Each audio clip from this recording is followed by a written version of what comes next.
I quit my job after they stole my hard work and success. I worked remotely for an auto parts company for almost 4 years, handling all sorts of customer issues.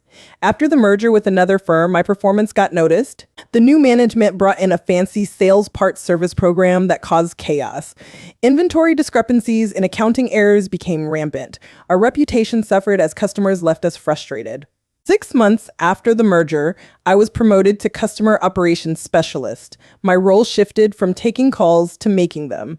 When another specialist named Lucy quit just 3 weeks later, my workload doubled. Despite the pressure, I excelled at solving problems and communicating with clients. My supervisor acknowledged my success by giving me a raise. As the company grew, cross-training became necessary.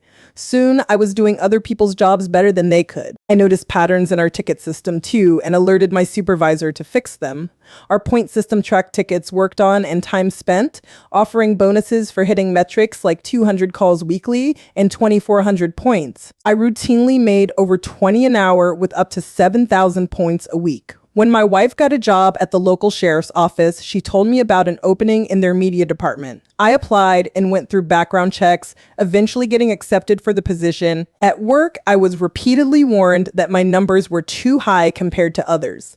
When they announced a new point system, my previously successful 7,000 points would only equal 1,800, far below the bonus threshold. On the day I got the acceptance call from the sheriff's office, my supervisor told me about this new system. It was clear I was being punished for doing well. So I decided to hand in my 2 weeks notice right then. Really sealed my decision, learning they would withhold earned sick and vacation time because of a technicality.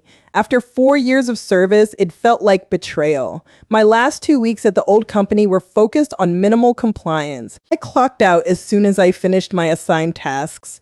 Coworkers struggled to keep up as my workload piled onto theirs. I watched in satisfaction as ticket queues in other areas grew from 10 unworked tickets daily to hundreds. My supervisor's boss tried multiple times to get me to help, but I refused based on policy and fairness considerations.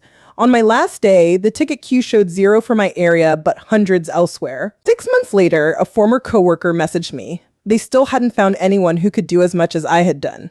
Now at the sheriff's office, I'm happy with my new job and plan to stay long-term here. Guess it pays to be the one who quits on top, not bottom.